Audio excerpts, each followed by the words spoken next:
ingeniería, teatro, danza moderna. Bienvenidos a JK, Ciencias y Artes. Hola, esta ocasión veremos algo sobre hidrología superficial. El tema es balance hidrológico. ¿Qué es el balance hidrológico? El balance hidrológico o hídrico tiene por objeto cuantificar los recursos y volúmenes de agua del ciclo hidrológico de acuerdo con el axioma de Lavoisier. Nada se crea ni se destruye, solo se transforma. Este axioma en dinámica de fluidos se conoce como la ecuación de continuidad. También permite establecer relaciones entre las distintas variables hidrológicas. ¿A qué se refiere este párrafo? Bueno, quiere decir que la cantidad de agua disponible que se encuentra en la Tierra siempre ha existido. Ha sido siempre la misma cantidad en diferentes estados físicos que tiene el agua, que es el sólido, el líquido y el gaseoso. Uno de los objetivos principales del balance hidrológico es la de proporcionar una herramienta que ayude a la toma de decisiones.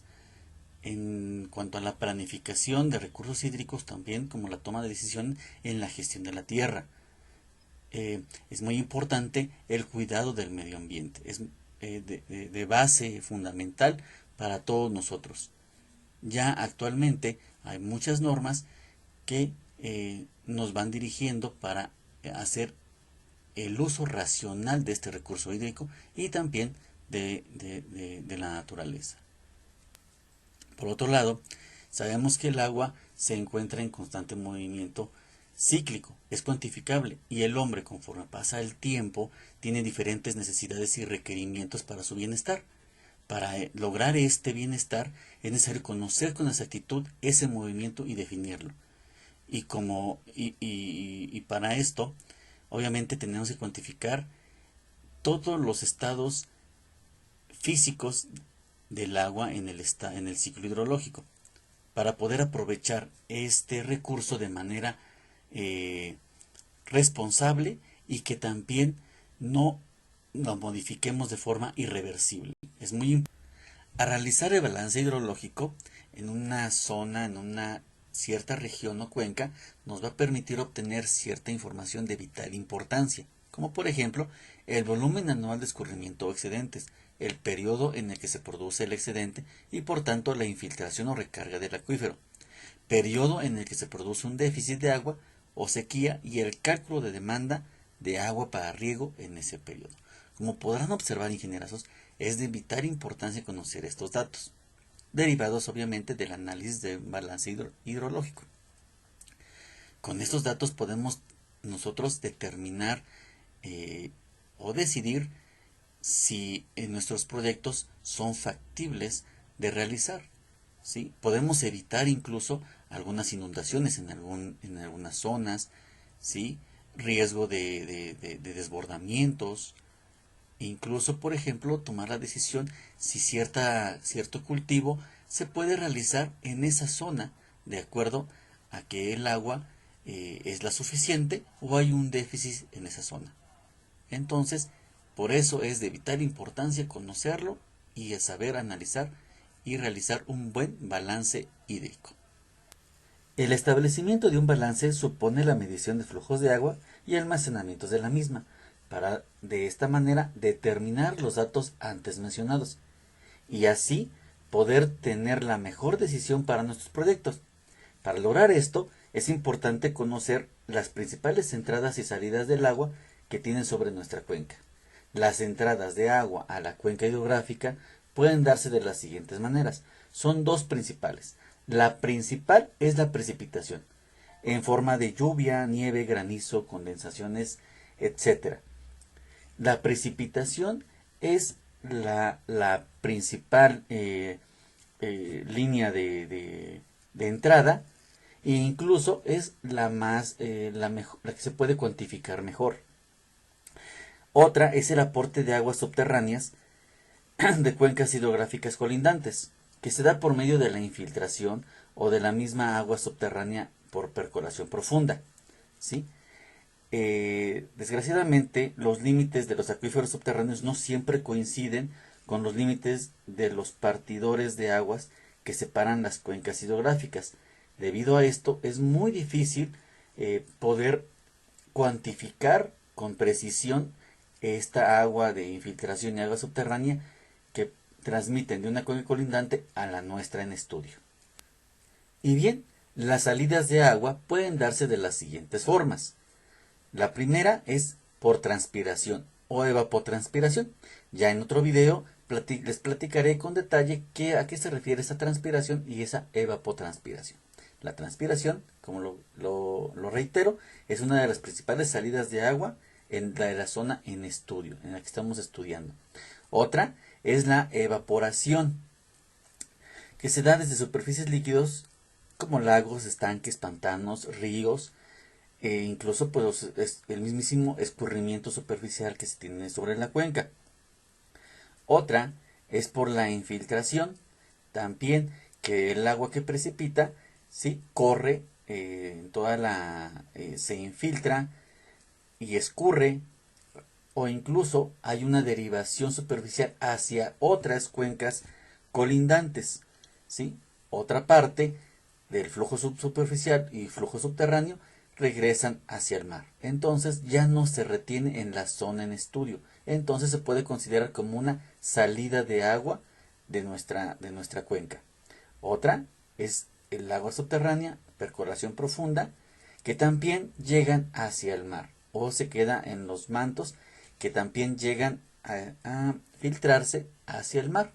De esta agua subterránea, como lo platicábamos en el anterior tema, también hay una derivación subterránea que depende precisamente de los límites de los acuíferos subterráneos, que no siempre, como lo mencioné en el punto anterior, coinciden con los límites de los partidores de aguas o el parteaguas que separan las cuencas hidrográficas una de otra.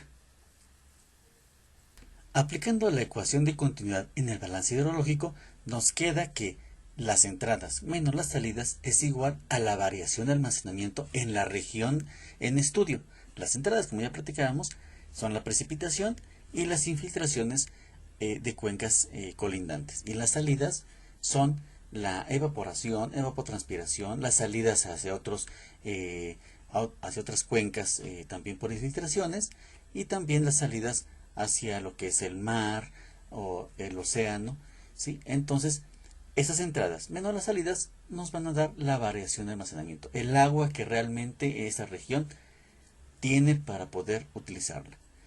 Aplicando estos conceptos en esta expresión de precipitación, nos va a quedar que la precipitación, que es nuestra entrada principal, es igual a la evaporación más el escurrimiento más la infiltración y el error cometido en las estimaciones o error de cierre.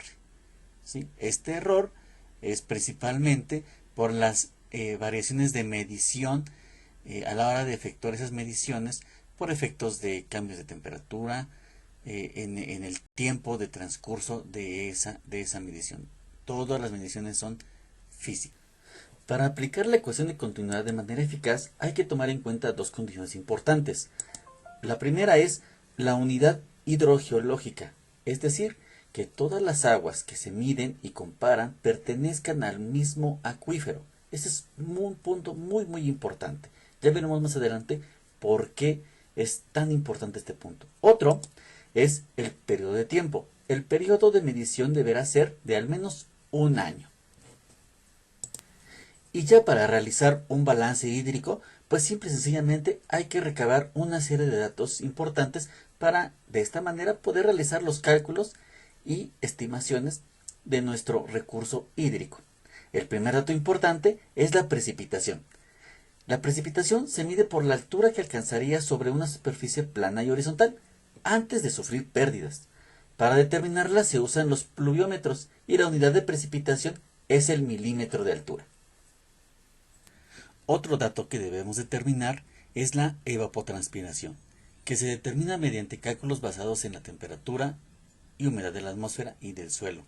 También va a depender esta evapotranspiración de acuerdo al tipo de planta que existe en la región o el tipo de cultivo que estemos analizando. El escurrimiento superficial o directo, que este escurrimiento superficial es el que está determinado después de lo que es la precipitación, después de la saturación del suelo y que permita ese escurrimiento. O si ya está saturado o después del flujo base, que se genera este escurrimiento, a partir de ese momento se puede determinar bajo aforos o de cursos fluviales o del escurrimiento superficial como tal. El otro es el escurrimiento subterráneo o el base, que acabo de mencionar. Este se calcula por diferencia, una vez conocidos los demás términos de balance hídrico, o por cálculos y experiencias basados en la porosidad y permeabilidad de diferentes rocas. Es muy importante tener en cuenta lo que es la geología del lugar e incluso hacer estudios de geotecnia o mecánica de suelos. En general, debemos recabar datos o determinar algunos parámetros para poder realizar el balance hidrológico. Datos como escurrimiento directo, escurrimiento superficial o subterráneo, la percolación profunda, la precipitación, determinar lo que es la evapotranspiración. En general, hay que determinar y recabar, y para determinar estos factores hay que recabar cierta información. La información necesaria para el análisis del balance hidrológico se divide en dos partes importantes. Una es la información cartográfica, edafológica o biológica, incluso geológica. ¿Cuál es? Esta información geográfica la encontramos en la cartografía, curvas de nivel, la planimetría, elevaciones, ejidos, parcelas, predios, las calles, las vías de comunicación, urbanización, actividades económicas, lo que es, si es agropecuario, la pesca, la industria. Toda esta información es importantísimo saber precisamente para determinar la calidad y la cantidad de agua que necesitamos para nuestros proyectos. Otra información importante y necesaria para el análisis de balance hidrológico es la información hidrometeorológica, que se refiere a las estaciones meteorológicas. Esto es un punto limitante, debido a que en muchas regiones hídricas no cuentan con las suficientes estaciones o equipos para tomar mediciones de velocidades del viento, temperatura, radiación solar, humedad relativa, precipitaciones. En estas regiones donde no se cuenta con el suficiente equipo y mediciones, pues se tiene que hacer o aplicar algunos métodos que ya en otros videos explicaré para el cálculo y determinación de estos datos importantes y poder emplearlos y diseñar nuestros proyectos. Si te gustó el video, dale like y suscríbete para más videos.